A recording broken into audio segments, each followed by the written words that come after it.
bisika nyonso nzambe azali kosolo na mitema na biso.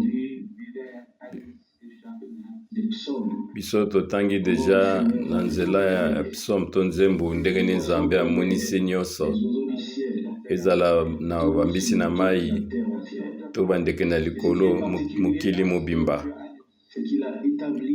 oyo ezali ya boyebe makasi, ezali ete ye nde apesi mibeko, atie miboko mpona likambo nyonso.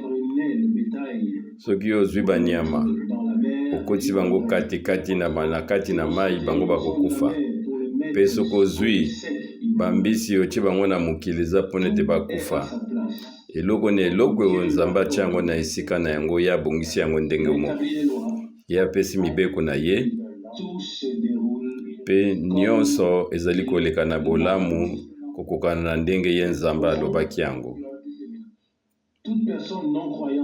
Moto oyo nyonso azali na kondima te, ebungaki alongola ekoti na ye, mpe akitisa mabolongo na ye, aloba ete o nzambe yo ozali monene. Biso ozali kozongisa matondi na nkolo, na lolenga asali biso ngolu tokoka kondima, tondima lokola bana, mpe lokola likomi ezali koloba. Biso toyebi ete yango ezali litatoli na Nzambe. O buku moko kako ezali kosolola na biso na ntina na Nzambe mpona bomoi mpe kobika na biso.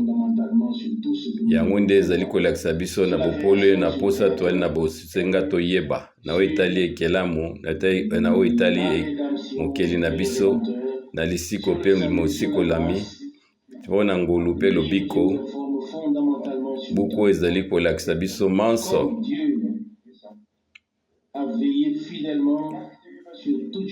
lolenge nini Nzambe abateli biloko na makambo na ye nyonso ya asalaki.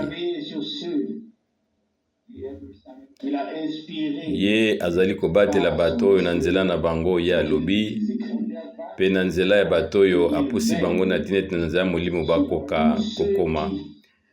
Mpe ye azali kokengela ba oyo nyonso bazali na kondima na bato oyo ye atindi, mpe bango bazali koyeba ete bango basololi na kombo na nkolo. Bango batindamaki na nzela na molimo na Nzambe, mpe bango bakomaki buku oyo.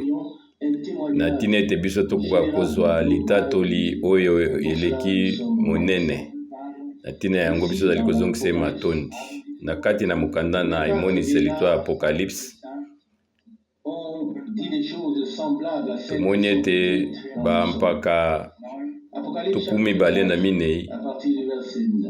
Soki otangi na Apocalypse chapitre 4 na verset 9, mpe soki totali baekelamu oyo mine bazali na bomoi, babengi ba cherubin, bazali kozongisa matondi mpe ngolu lokumu na oyo avandi na nkembo na ye, mpe azali kobika seko na seko.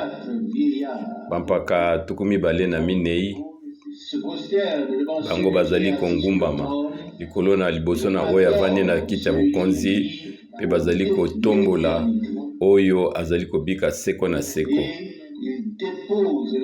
Mpe bango baza kozwa motolio na bango ya bokonzi, batia yango na se ya kiti na bokonzi, balobi ete yo ozali na makoki, Nkolo na biso, yo ozali Nzambe, kozwa lokumu, masanzoli mpe nguya, mpona ete yo okeli nyonso na nzela ya posa na yo nyonso to ezali ebimi na pwasa.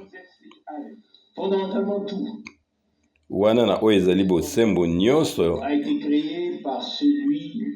yango ekelami na oyo biso tozali koyeba ete ye azali mokeli mpe mosikoli na biso. Oyo ekomi ma na motuya na ntina na ngai,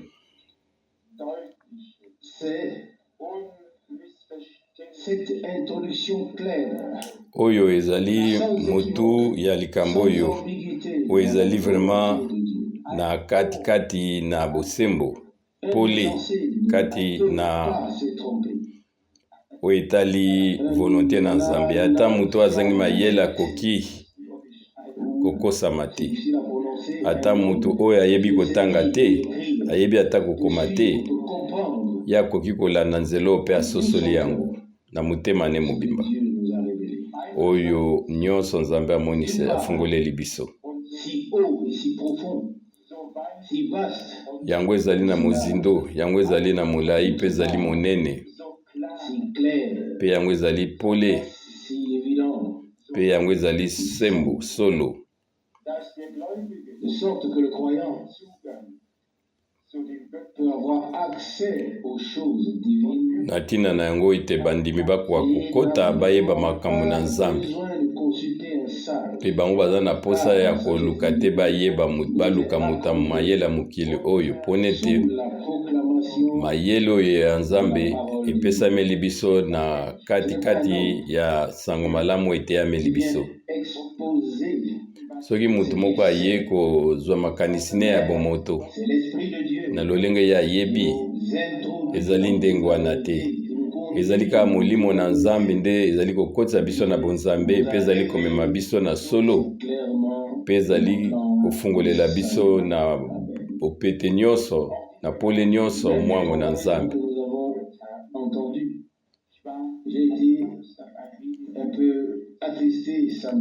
Penga na yokaki mawa mingi na mutema na ngai tangu namoni bato ndenge nini bazali kopesaka bandimbola na bango. Bato bazokanisa ete na mandimbola na bango ya bato bango bazali koyeba makambo mpe bazali kokweyisa baninga. Ezali ndenge wana te.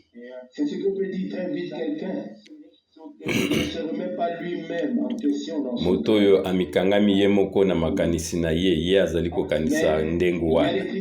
Kasi ezali na makambo Nzambe apesi biso oyo okoki komitala katikati na yo moko, zongi katikati na yo mpono oyeba ete soki oyo elikia na yo oyo ozali vraiment komitia, soki ezali solo to ezali sembo.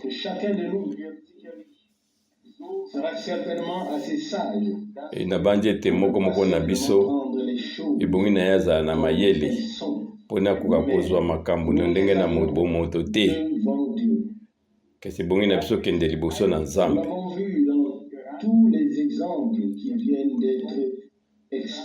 Tomoni na bandimbola nyonso epesameli biso.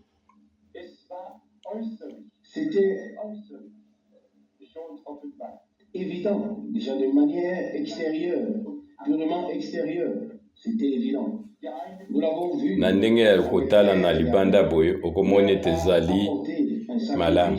Soki tozwi par exemple ete na oyo na ebandeli Abel ya memaki mbeka mpe Nzambe andimaki yango, yazalaki na imoniseli na makambo elekaki na jardin d'Eden na ebandeli,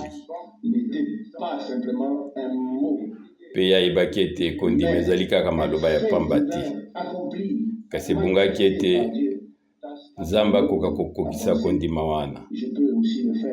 Kayen mpe na lolenge na ye atali abi ete ngai mpe nakoki kosala lokola ye namekola ye. Soki ye asalaki boye ngai mpe nakoki kosala yango.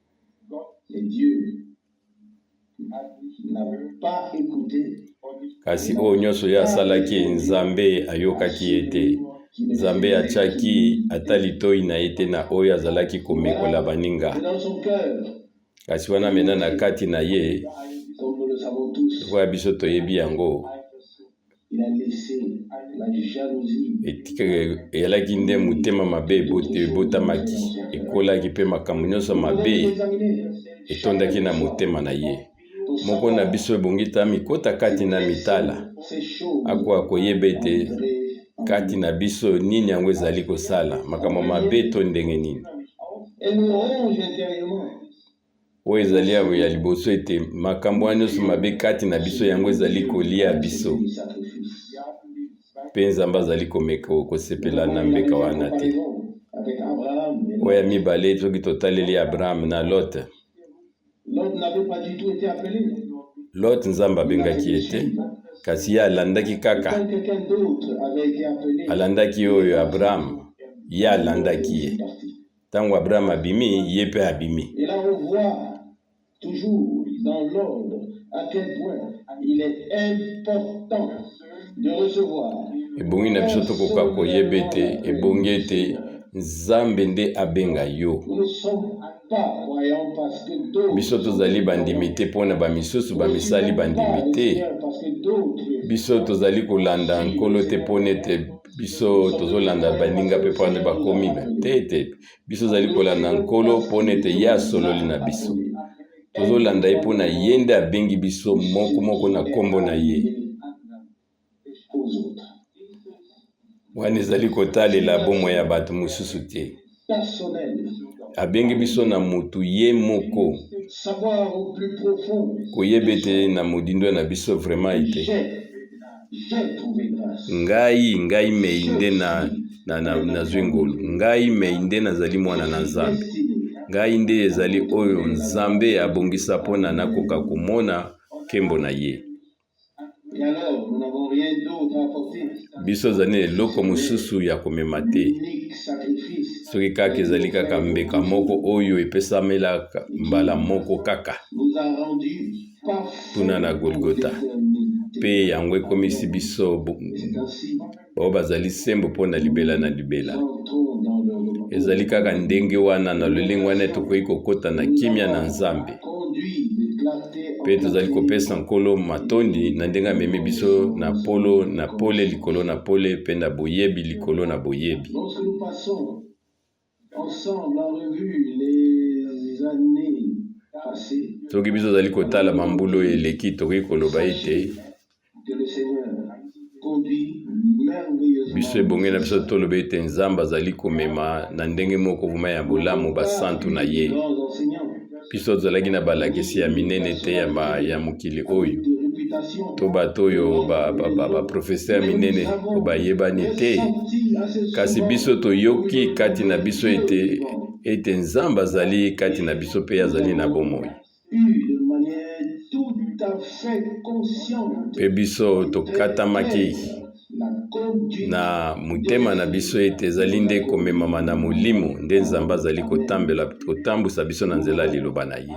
à la fin, la seule chose Na suka ekozalaka na eloko moko oyo ekotelema liboso na Nzambe, parole de Dieu, yango ezali kaka liloba na Nzambe. ainsi que tous ceux qui sont restés Pe ba oyo nyonso batikali d'accord avec la parole de Dieu. na kokangamaka na liloba na Nzambe, bango bakotelema liboso na C'est de nous laisser ngolo oyo Nzambe apesi biso ezali ete nous mettre en parfait accord atie biso tozala vraiment na boyokani moko na liloba na ye. afin que sa parole puisse accomplir Na tina ete liloba na ye ekokisama na biso nyonso pe na moko na biso tina nini yango etindamaki.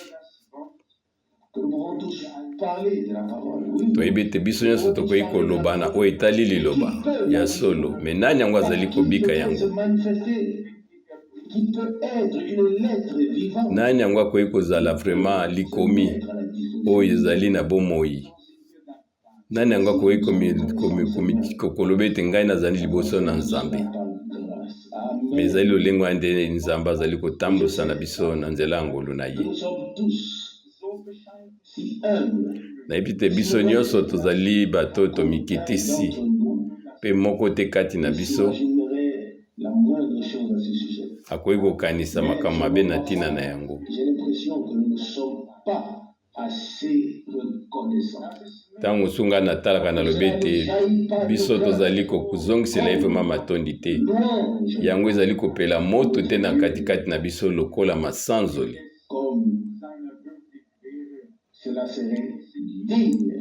Mpona yango nde ebongaki ete ezala oyo ezali ya lokumu mpona kozongisela yango Nzambe. Ici dans Apocalypse chapitre 4, Soki otangi na Apocalypse chapitre 4, agit. omoni ete bikelamo minei babengi bachérubin. Nous allons peut-être lire aussi le verset 4, le verset 8. Biso ebongi na biso totanga a partir ya verset 8, Apocalypse 4:8. Être, Bikelamu oyo minei bazali na bomoi babengi bachérubin. oh, chacun 6 ailes. bango moko na moko bazali na mapapu 6 pe bango bazozipama na bisika nyonso pe bango bazali koloba ete mosantu mosantu mosantu ezali nzambe na biso. Nzambe oyo na nguya nyonso azalaki azali pe azali koya. Oui, cette parole aussi se trouve dans la Bible. Pe libo oyo ezali kati na Biblia. Ici, il est question du Seigneur. Awa waitali kolo na biso nzambe na nguya nyonso. Qui est et qui vient. Oyo azalaki azali pe azali koya. Pensez-vous que Dieu Alléluia. reviendra? Biso toyebi ete kolo akoya, toyebi ete Yesu Kristo nde azali koya. Iyo. Il suffit d'ouvrir les yeux spirituels. Soki tofungoli miso na biso totali Etienne mpona koyeba ete nzambe na nguya nyonso s'est révélé en Jésus-Christ. ye amimonisi katikati na Yesu Kristo. Je ne vous dis pas un secret, mais vous voyez que le mot Seigneur, Bino ozali komona ete ezali solo avant le terme, liloba oyo babengi nkolo ekomami liboso ya nzambe.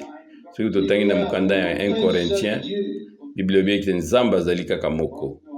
de qui viennent toutes choses Na nzela na ye nyonso ezali koya. et à qui nous appartenons. Pe na nzela na ye biso tozali oyo tokwemba oyo aye pe nkolo moko Yesu Kristo. Na 1 Corinthiens chapitre 8, Versets 5 et 6. na verset 5 et 6. Car s'il y a des êtres Poni ete soki ezali na dans le ciel soit sur la terre, batu oyo babengi banzambe ya mike na likolo to na se, plusieurs, lokola ezali bato bazali kosala banzambe ebele ya mike, nzoka nde pour nous, il n'y a mpo na biso nzambe azali kaka moko koyeba ete tata na nzela na ye nyonso ekelemi mpe na nzela na ye biso mpe tobimi mpe nkolo be moko koyeba ete Yesu Kristo na nzela na ye nyonso esalami par qui nous sommes. mpe na nzela na ye biso tomonisami. Verset 7, il est dit, Na verset 7 ekomami ete mais tous ne possèdent pas. iyo kasi bato nyonso bazali na boyebi ya ndenge oyo te. Ngai nakokosala eloko moko te.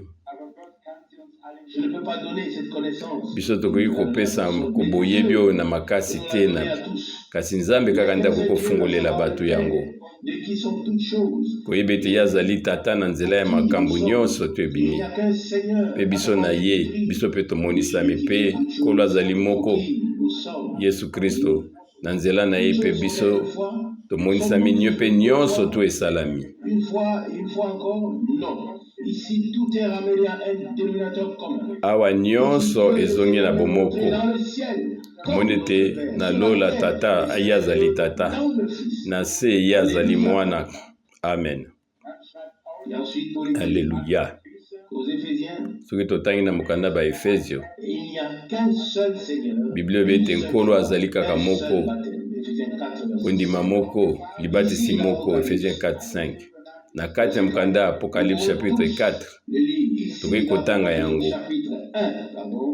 To tobandi na verset 1, na puis verset 7 et 8. Verset 7 et 8. Voici, il vient avec Botali ete ye azali koya kuna na mopepe mpe miso nyonso ekomona ye ata baoyo batiaki ye batobolaki ye mpe mabota nyonso to na mokili bakolela Amen. na ntina na ye. Amen. Je suis l'alpha et l'oméga. Ngai nazali oyo ya ebandeli mpe suka yango elobi nkolo nzambe oyo azalaki mpe azali Qui vient mpe oyo azali koya puissant. oyo nzambe na nguya nyonso.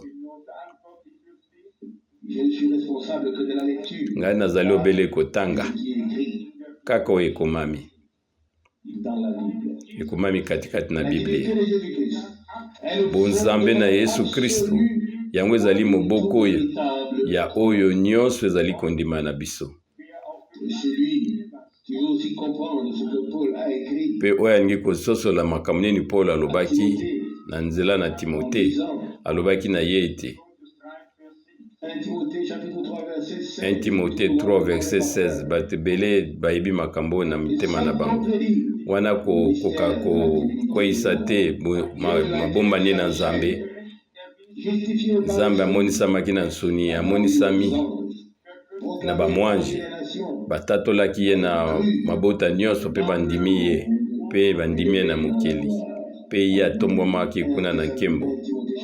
1 Timothée chapitre 3 na verset 16. Nzambe amimonisamaki katikati na musu oyo ezali bomonisami ya Nzambe ezali monene.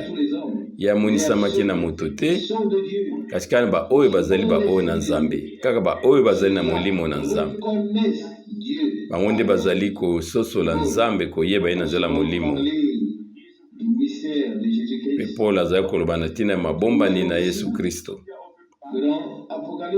Soki tokoti na Apocalypse, makambo epesami na mokuse mpe na lolenge na lolenge. Yesu Kristo bakomi ye awa lokola ete mwana na mpate oyo asombaki biso na nzela ya makila na ye na bule,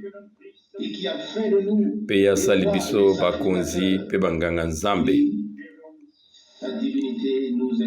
mpe bonzambe na ye yango efungameli biso. Oyo atangi Biblia na bosolo akomona lokola mwana na mpate, lokola oyo azali kolomolobeli na biso, lokola azali mwana na Nzambe, lokola mwana na Davidi, lokola mokonzi, lokola nganga Nzambe, lokola mosakoli. Ye azali Nzambe, azali na makambo ebele na nzela na ye yango emonisami, mpona yango ezalaki na motuya makasi mpona lisiko na biso.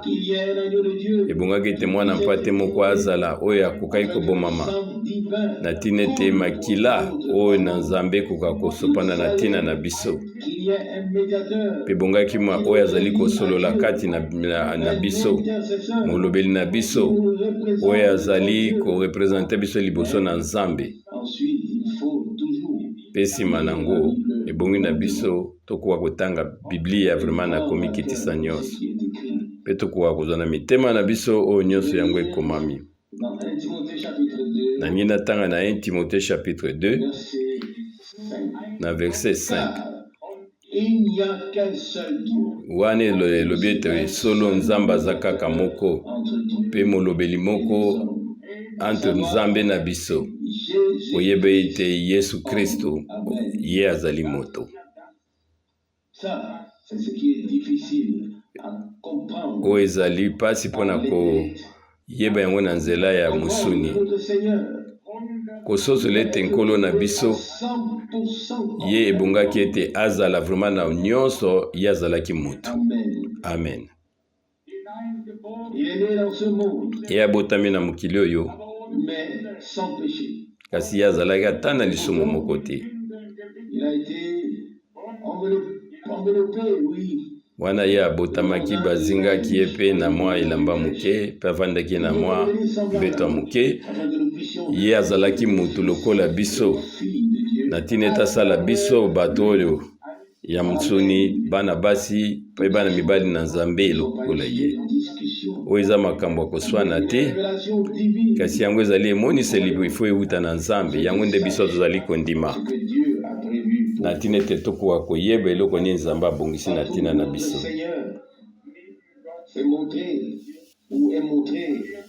Bisika nyonso Nzambe tozomona ye pembeni na Nzambe, batali ye mwana na moto lokola mpati, lokola molobeli na biso,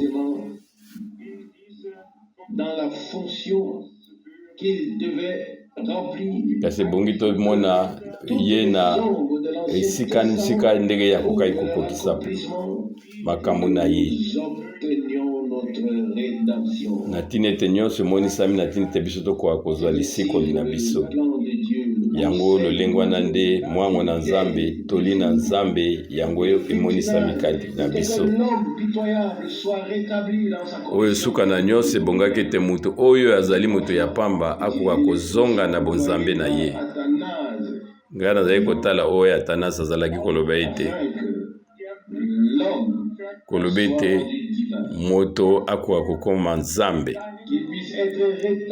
yakoka kozongisama na oyo nzambe asalaki na ndenge ete azala na ibandeli. Na tina yango ekomami ete atake Kristo akufaki katikati na suni, kasi na nzela na molimo ye akitaki kuna na lifelo, kuna na kunda, pe ye akangaki oyo nyonso azalaki kokanga bato. Wana nzoto na ye ezalaki na kunda, kasi molimo na ye ekitaki na se mpona kokangola ba oyo nyonso bandimaki ye na ntango na kala. Oyo ezali monene na Nzambe. Nzambe na biso azali monene, pe banzela ne ezali minene. Esengo na moto Nzambe apesaki biso, esengo na moto Nzambe asali ete akosangisa makanisi te na bomoto na oyo etali makambo na Nzambe.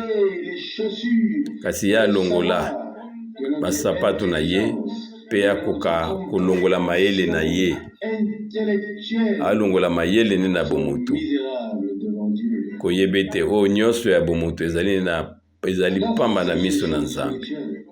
Soko etali makambo na molimo, ebongi na biso te toya na mayele na biso na bomoto na kati na yango. Na ya mayele na biso ya bomoto tokoki kosala eloko moko te, pe Nzambe akoki kosala na biso te. Ebongi na biso tokota na oyo ezali emoniseli, pe wana nde tokokutana na Nzambe. Nyonso ezali emoniseli, nyonso ezali emoniseli. Yesu Kristo ye azalaki komonisama na Nzambe na lolenge moko na mutu, pe tomoni yango. Bososoli ya Nzambe ezali monene. Nzambe ye amemonisamaki na nzoto. Soki yango ezalaki katikati na emonisama na Kristo te, alo tokanga ba Biblia na biso, pe tozela te ntango yango ekokokisama. Me biso toyebi ete Nzambe akokisaki yango. Nzambe ayaki kozongisa boyokani. Na tina na oto koyeba ete Yesu Kristo azalaki Nzambe pe azalaki moto. Na ndenge na molimo ye alaki Nzambe, me na musuni ye azalaki moto. Na tina ete akozongisa biso boyokani na Nzambe katikati na nzoto na ye oyo ya bomoto. Na tina na yango Paul azalaki koloba na Bakorintien te Nzambe azalaki kati na Kristo koyokinisaka mokili na yemei. Amen. Alléluia. Awa biso totangi yango na Apocalypse chapitre 4. Bampaka tukumi bale na minei bazali kozongisa lokumu masanzoli epai na Nkolo butu pe moi koloba ete santo santo santo. Apocalypse 4 na verset 8. Tango Yesu abotamaki, mungongo makasi makilutatoli na makasi eutaki na lola, ebete lelo oyo ebotameli kati na bino mobikisi oyo azali Nkolo. Luc 2 verset 11. Nkolo moto mosusu te, pe bamage bazalaki kokendaka na Damas babeteki Damas. Paul ayebisi Paul ete ngai nazali Yesu, Nkolo azali bule, pe toyebi ete Nkolo azali kaka moko, pe Nzambe azali moko. Amonisami lokola tata na lola, pe lokola mwana na se. Soki bato bakokaki kososola yango oyo mokanda na Yohani Jean 1 verset 1 ekoki koloba ete na ebandeli ezalaki liloba, liloba ezalaki na Nzambe, pe liloba ezalaki Nzambe. Alleluya.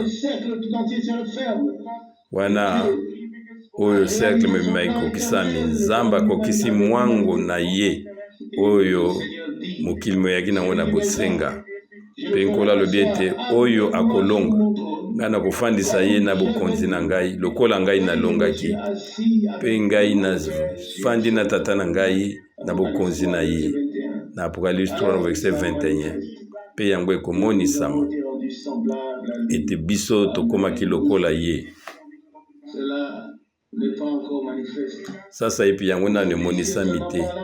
nanu yango emonisa ntango mosusu tozali kotambolaka ntango mosusu tokotambolaka lokola bato babukane me mikolo ezali koya nyonso ekozala ekeseni oyo nzoto oyo biso tovandi na yango oyo ya mabele oyo ekozonga na se ekozonga mabele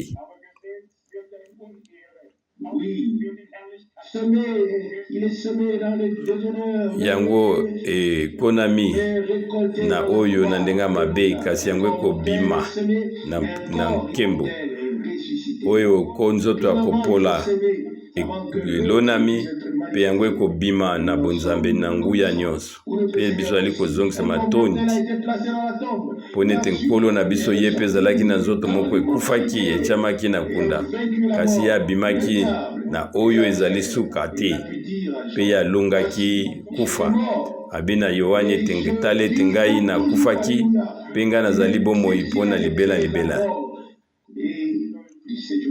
ye alongaki kufa mpe sejour ya mo biso tokoki kobanga eloko moko te moyini ye balongaki ye mpe nzambe na biso ye azwaki motole oyo ezali solo ya libela soki totangi na Apocalypse 4 na verset 8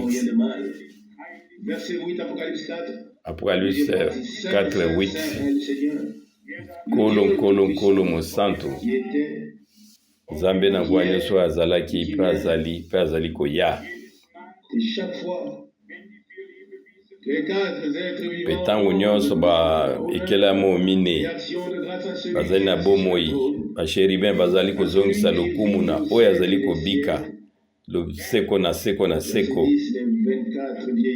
mpe bampaka tokomibale na mine na verset 24 bango mpe bazali komikitisa liboso ya oyo azali na kiti na ya bokonzi mpe bazali konetola oyo azali kobika na seko mpe bango baza kozwa bokonzi na bango bakitisi yango na se mpe balobi ete yo nde ozali na makoki nkolo na biso oyo ozali nzambe kozwa lokumu masanzoli mpe nguya mpo nete yo nde okeli makambo nyonso mpe ezali na katikati ya posa na yo nyonso to ezali emonisami nayebi te mpo na nini yango ezali pasi mpo na bamisusu mpe soki totali na makambo biso tozali kobondelaka toujours mpo na nzambe moko mutu moko te akoki koloba ete atomboli miso nde nasala loba ete banzambe bazali ebele mabondeli nyonso ezali kokende na kaka na oyo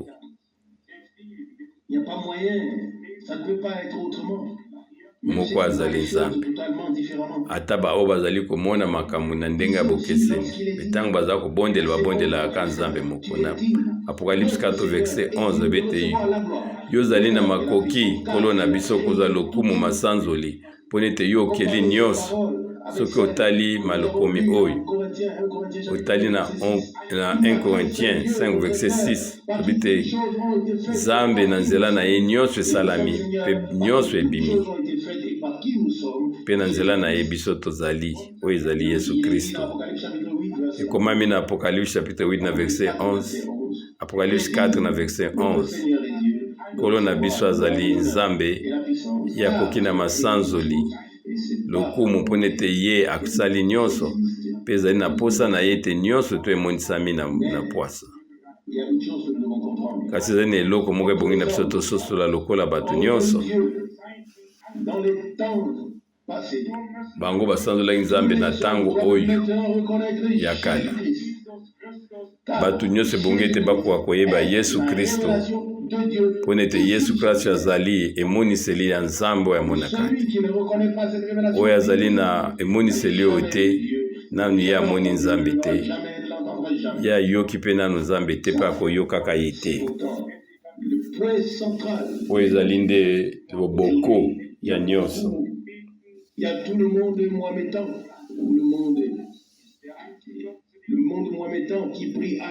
ezali na bato babengi bamoyeta bango basambelaka Allah C'est le seul Dieu qui brille. kasi ezali nde nzambe na Abraham nde azali nzambe moko kaka oyo azali likolo na nyonso. Et je l'ai vécu personnellement dans Nga nabikaki ville yango d'Inde. na ville moko kuna na Inde, kuna na Hyderabad. Venu du Pakistan. Ezali na ndeko moko Ses parents étaient musulmans. awutaki Pakistan bayo Marié à Londres. bafamille na ye Il a immigré aux États-Unis. bazalaki bamusulman mpe bango bakendaki na mboka na États-Unis. Après, avec sa famille, 4 ans nsima ye azongaki na famille na ye ses parents, wana babota na ye basengaki ye tata na mama na ye au lieu de payer un seul ticket, un billet d'avion, à savoir, ye afutaki biye mpe amemi famille na ye na de uta États-Unis te na Pakistan. que très peu de choses. Ntango akomi akutani na papa na ye, papa na alobi na ye kaka eloko moko ya moke, abi na ye eske yo ndimaka Yesu Kristo. Ntango kaka ye alobi iyo nga nandimi Yesu Kristo, makambo nyonso to ebongwanaki. Kaka te babetaki ye, ka babotolaki passeport na ye, mpe alongoli papier moko na moko ye akomi bisika nyonso. Il m'a montré le passeport. Ye alakisaki nga passeport yango, Il a un nouveau, mais il a asi azwi passeport mosusu me ye abombaki kaka makambo oyo wana mpona litatoli. que Dieu a une femme dans le ciel, c'est ce qui était écrit sur une feuille. Kumna na mukanda mosusu baya na papier mo babe yo za kondima ete mwasi ya nzambe azalaki na mwasi na likolo C'était écrit sur la deuxième epe Et c'est comme ça. ye abotaki na ye mwana L'autre. ndembo akomi na passeport na ye La soi-disant Trinité. wana bazango bazali kotelemela oyo ezali bunzambe Si on misato. réfléchit bien, c'est la faute des gens dont l'opinion est erronée. Oyo nyonso ezali koyoka ete mpona ete bato oyo bateyi bango baza bato bayebi makambo te, bango bateyi bango na ndenge ya bomoto, kasi oyo ezali likolo na nyonso N'a jamais eu de femme ni de fils. toyebi ete nzambe azalaki na mwasi te, azalaki na mwana te. Que pendant 4000 ans, Soki otali pendant 4000 ans na Biblia jusqu'à Christ, kouta na Adam te na Christ, seule conversation a eu lieu au ciel entre le Père et le Fils. bokomona lisolo ata moko te ezalaki entre tata na mwana na ye te, okomona yango te. Soki olakisi nga yango na kokanga Biblia yanga mpe na koteya lisusu te. Tu es mon fils. Nzambe alobaki apesaki elaka oyebi ete yo ozali mwana na ngai, lelo oyo na ngai nabotami yo. De la femme viendra, je Wana ezalaki elaka komona ete na Genèse 3:15 c'est qu'un jour, mboto na mwasi yango ekoekrase la tête du serpent, l'ange de l'alliance viendra. mpe mwange na alliance akoya na ntango na ye. Mais comment cela s'est passé? Yango elekaki ndenge nini? J'espère que nous le comprenons tous. Nzambe asali ete biso tokoka kososola yango nyonso. Nous ne pouvons tout de même pas introduire Biso ebongi na biso tokoka kotia makanisi na biso te, mateya oyo ya bakatolike de Dieu nous a été katikati na makambo na Nzambe. libérés. Liloba na Nzambe epesameli biso mpona kokangola biso na oyo ezali na bokoko nyonso to makambo ya bokoko nyonso, Compréhension. mpe yango epesa biso emoniseli moko ya malamu na oyo etali Qui Nzambe était Dieu dans l'Ancien Testament, oyo azalaki Nzambe na ntango na kala, le Père dans le Nouveau. ye nde azali tata na Nouveau Testament, oyo azalaki nkolo Jehova ya ntango na kala, Le Fils dans ye nde azali Yesu mwana na kondima na sika, oyo ezali emoniseli moto nyonso akoki koyeba. Que dois-je dire aux Israélites qui Moïse ayebisaki o nkolo ngai nakoloba na nini na baisraele, c'est le je suis abiyebisa bango ete ezali ngai oyo azali nde atindi ngai. Exode 3 verset 13. Exode 3 verset 13 14. Dernier verset du Seigneur. Na Jean 8 Avant qu'Abraham soit, kola lobi na kuna na suka ete liboso ete Abrahama azala ngai nazali. il dit, je suis le chemin, la Bala vérité, samba lobi ete ngai nazali nzela, nazali solo, mpe nazali bomoi, ngai nazali lisiko. c'est simple pour les personnes qui croient la Oyo parole ezali de Dieu, vraiment mapete mpona bato bandimi. et en reçoivent la révélation. Bango bazali kozwa emoniseli kowuta na Yesu Kristo, kasi po bazoya na makanisi na bango ya bomoto, yango eza na ntina te. Ebongi na biso na présence na ye toya na emoniseli ewuti epai na ye, emoniseli ya eloba na Nzambe. Que nous aurons la connaissance connexion. ezali kaka lolenge wana nde biso tokozala na boyokani na oyo Nzambe apesi Je biso. me souviens que les frères Sasa hivi ngai nakanisi ete bandeko na ngai, doivent être ndeko na ngai na mwasi na ye ebongi ete bazwa libatisi lelo oyo. la sœur de la sœur Karine, Ndeko na biso ya Karine alobaki na ngai kaka boye que elle est d'accord. nandimi ete ye azali Un très grave accident et apesi wi na ye asalaki accident mpe bakataki ye lokolo na ntina nango ye azali kolata pantalon, kasi ntango yai kati na biso azalaki kobanga ndenge alataki pantalon. et je lui ai dit, Mpe ngai nayebisaki ye, j'ai dit à la sœur que chez nous, nayebisi ndeko na ngai na kati na biso ezali kaka na bandimi oyo bazali na bososoli, mutu moko te on va voir une sœur qui vient d'arriver. amoni ndeko ya ye akombala liboso aloba na ye mpo na nini yo elati pantalon te. Alors, on pourrait dire à cette personne qui pose Soki moto alobi na yo atuni yo mutuna wana yo yebisa biso tokoloba ne me yo lolemo no eleki molai boye ndenge nini mpo na koyende koloba biloba aloba la parole est proclamée. nyonso sitaleli liloba eteyami. Nous ne connaissons souvent pas les circonstances des uns et des autres. Biso toyebi ndenge ni moko na moko azali kobika La te. parole de Dieu travaille en nous. Biso ebongi na biso totika ete liloba na Nzambe nde esala katikati na biso. Un jeune frère est aussi venu il y a quelques jours. Mpe ndeko mosusu ayaki tosololi na ye Il a dit, mpe alobelaki ngai ete certainement le Seigneur l'a conduit ainsi. wana lolenge wana nde Nzambe atindika ya na esika oyo mpo nayoka liloba na Nzambe. Il a le désir de se faire baptiser. Mpe ye ayebi te ye aza na posa azwa libatisi. Biso tokoki koboyela ye te. Vous avez tous les deux, vous qui voulez vous faire baptiser, vous Nandimi ete bino mibale bondimi ete bozwa libatisi. Boyoki oyo ezali likanisi na Nzambe. Bible elobi ete oyo akondima mpe akobatisama ye akobikisama. cette fois n'est pas une fois, mais la fois. Kondima oyo ezali kaka kondima kati na Yesu Kristo mwana na Nzambe Son sang oyo apesaki makila na ye mpe bomoi na ye mpo na biso, mpo na yo, mpo na ngai, kuna na ekulusu na Golgota, expiation mpo na kosomba biso mpe kolimbisa masumu na biso. Amen. un seul intercesseur. Eza kaka na moko azali kosolola na azali kosolola na ntina na biso, intermédiaire moko, C'est pourquoi avocat moko ezali Yesu Kristo. bonne conscience. Bongi na biso ntango tozoya kozwa libatisi ezala maka kouta na motema na biso. Faute et vos péchés. Ye amemaki masumu na Il a bino, souffert pour vous. ye anyokwamaki na ntina na bino kuna Il na a Golgota, versé son sang pour mpe ye asopaki makila na ye na ntina na qui biso. vous a racheté, Ye asombi bino, qui vous a pardonné, ye alimbisi bino, qui vous a fait grâce, mpe ye asali bino ngolu, qui vous a accordé le salut. ye apesi bino lobiko. Alors, rien ne s'oppose Eloko moko te koyi kotelemela libatisi na bino.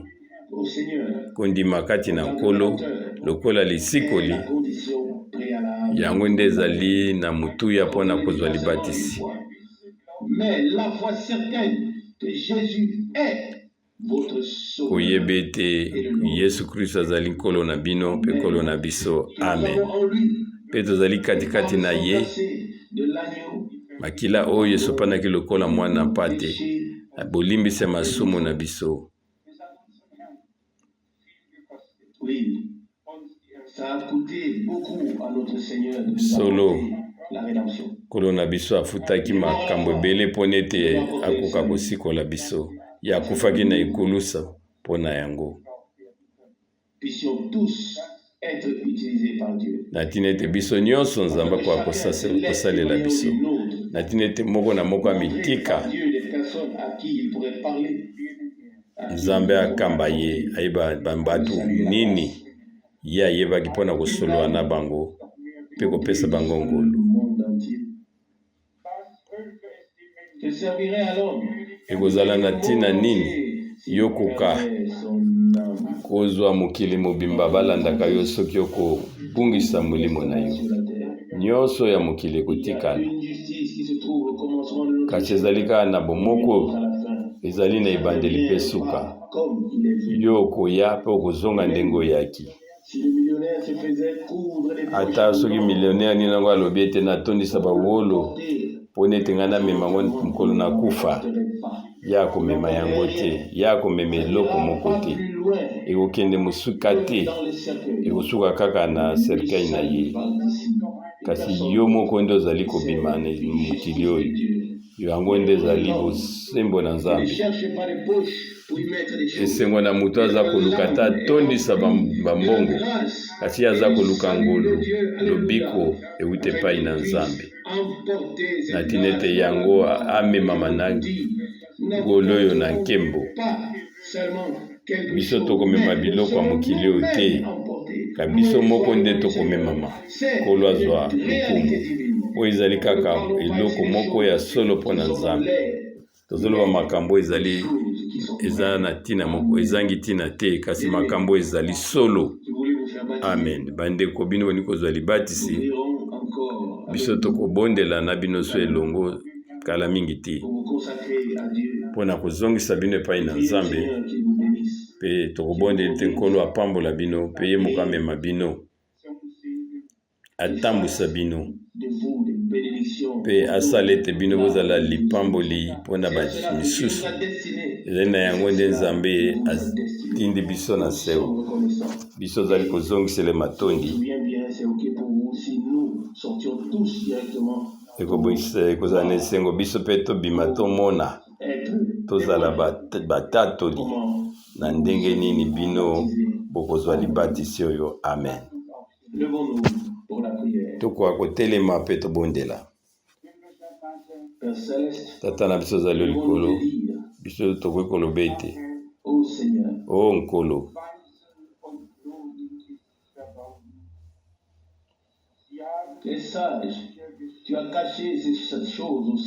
yo bombi makambo oyo na bato oyo ya mayele ya mokili oyo, bango bakomi makomi ebele, kasi biso tozaka na posa ya buku na yo o Biblia, yango ekoki mpo na nzela nango yo omimonisi vraimen na pole nyonso. O tata na biso oyo na sembo ozali likolo, ete kombo na yo ebulisama mpe bokonzi na yo eya, ke bokano na yo kwa kosalama. Tata na biso na nkolo na biso ya sembo, tozongiseli yo matondi na lolenge ete nkolo yo okomi nkolo na biso, mosikoli na biso, yo ozali nkolo na biso, yo osopaki makila na yo na bule, mpe yo okotaki na bonzambe na yo ataki nganga Nzambe oyo azali sembo, mpe yo nde ozali molobeli na biso liboso na tata. Na tina na yango nga nazongiseli yo matondi ti komona ete nkolo baenemi na yo nyonso bakoniatama na matambo na yo, mpe na ntango wana okozwa baoyo ya yo, okomema bango pembeni na yo mpe bakolia elambo na yo. Yo ozali mobali ya elimo na biso, soki biso tokokai kolinga yo nkolo, lokola ete yo mpo olingaki biso na bokasi na biso nyonso, nkolo tika totia yango katikati na biso posa oyo tozongisi yo ndeko na biso mwasi mpe ndeko na biso mobali. Yo ozali Nzambe ozali na lola, bakoka koyeba ete yo ozali pembeni na bango mpe na mitema na bango. Nzambe yo opesa bango litoteli na nzela molimo na yo, kolakisa ete yo oponi bango mpe yo nde osali bango bakoma bana na Nzambe. O nkolo, sala nyonso to na ntina ya kombo na yo nkolo. Sasa hivi bango bazala na boyokani moko malamu na yo nkolo, biso ali kobondela na ntina na bango. Lelo bakozwa libatisi, bazwa libatisi oyo osepeli na yango. biso tozali kondima ete yo nde ozali kotambusa biso. Seigneur, O nkolo, ces gens sont venus ici. bato mpe misusu baye na esika oyo, misusu baza na bafamille awa te, Tu les as amenés ici. kasi yo nde omemi bango ntina esika, matambe na bango ntina esika oyo, yo obikisi milimo na bango, Tu leur as accordé le salut. yo opesi bango Nous te lobiko. remercions pour cela. Tozongiselo matondi na ntina na yango, mpe tozali kobondela yo ete opambola bango mpe opambola biso mpe na elongo. Fidèle Seigneur, Amen. O Nzambe oyo moyenge beni, puissamment dans ton divin amour. biso lingi kokota na nguya ya bolingo na yo. Un seul cœur. Nzambe esala ete tozala na bomoko, Aussi pour notre frère bien-aimé. elimo moko, mpe tobondeli mpo na ndeko na biso Roche. Faites un miracle de guérison se produise. Tika ete miracle nkolo makambo minene koka komonisama na bomoi na ye. Et glorifie ton nom. Na ntina ya liloba na yo nkolo, pesa kombo na yo lokumu. Guérison se produise. Sala ya nkolo o bikamwa ekoka komonisama, mpe nkolo biso tozali kopesa matondi na ntina na yango, Malade. mpe bato nyonso bazali kobela Quand les requêtes soient aussi. oyo mpe bapesaki ete mikanda tobondela ntina na bango. Nkolo Oh Dieu, bikisa bango, que tu puisses bientôt te faire connaître. tondima ete kala mingi te yo ozali komimonisama lokola nkolo oyo azali na bomoi asekwaki, Qui sont ressuscités avec toi mpe baoyo nyonso basekwaki na yo, au travers tika d'eux. ete bakoka kobika bomoi na yo, mpe na nzela na bango yo koka komonisama nkombo na yo nkolo. Comme l'a dit notre précieuse sœur tout à l'heure, Lokola ndeko na biso mwasi alobi que cela devient important. ete makambo ekoma motuya, ekoma minene mpo na biso, Plus besoin de demander et de mendier. toza na posa ya kokende bisengasenga te, kasi tozwa na nzela ya kondima. Pour ce que Mpe tu nous nkolo as tozongiselo matondi et si mpo na maso oyo nkolo yo ozwi mpo na biso kuta kuna na Golgota. nous te remercions. Tozali kolingi yo nkolo, mpe topesi yo matondi, Même tonetoli kombo na yo, le dernier. mpe na lokola na poso ezali koya. Oh Dieu, O nkolo, nos imaginations peuvent aller dans une direction. makanisi na biso koki kotambola na lolenge na yango, Tu as me na suka yo ozali kolakisa biso nzela na yo. Tu ne recules pas avec le temps. Non. Yo ozali kobongwana te na Tu ne ntango, reviendras plus jamais dans un réveil de Pentecôte. yo komema biso susu na komonisama te oyo na Pentekote, kasi tozozela kolamuka oyo ya liloba elobami mpe kokokisama oyo ezali ya suka, oyo ezali komonisama ya nguya na Nzambe, mpe na oyo nyonso tu elandani na yango. Que l'onction O nkolo, tika ete repose sur nous. nguya ya molimo na yo evanda likolo na biso, A donné la comparaison. Le réveil qui est derrière nous. tika ete nkolo emonisemi oyo kolamuka oyo ezalaki nsima na biso, D'autres langues, bato balobaki na minoko na sika, ont de nouvelles langues. bazwaki minoko na sika, milemo na sika. Peu de nouvelles langues.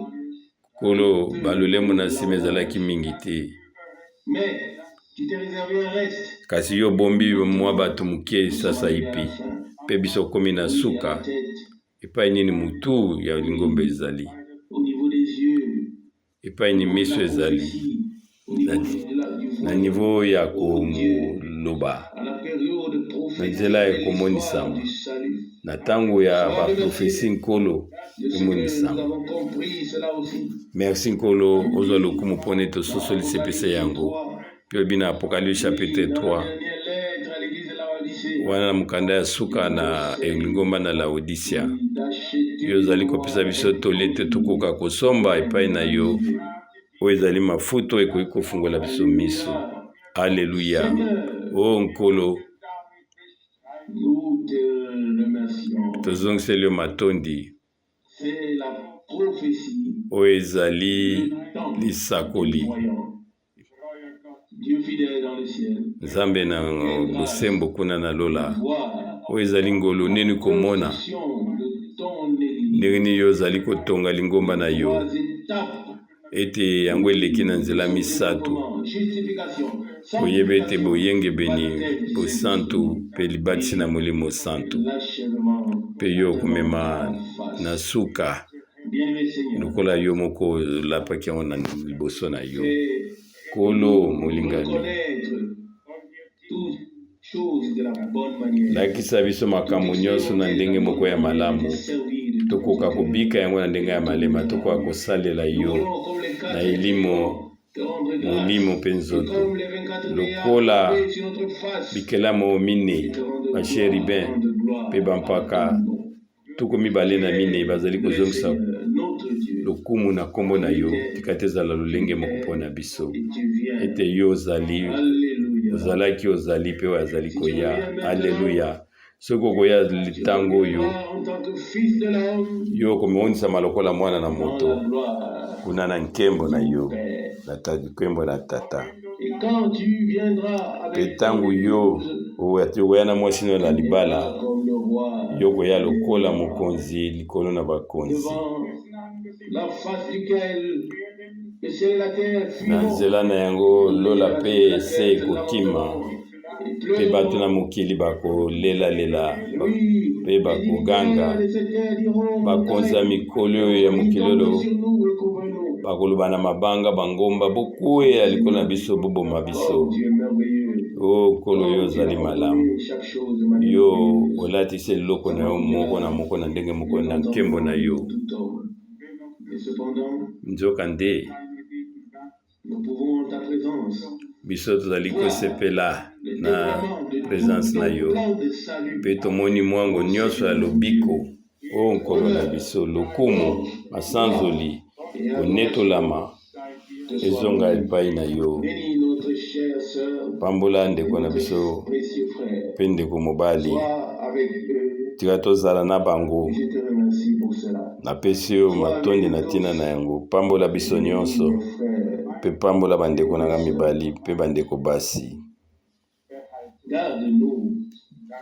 Kolo bomba biso na ngolu na yo mpe salela biso mpo tozala lipamboli mpo na bamisusu kaka yo mona yo nde lokumu masanzoli konetolama ezonga. Yo ozali vraiment katikati na biso, ozali na biso elongo. Alleluya, alleluya, alleluya. Oh mwana mpate lokumu mpe masanzoli mpo na libela na libela. Amen, amen.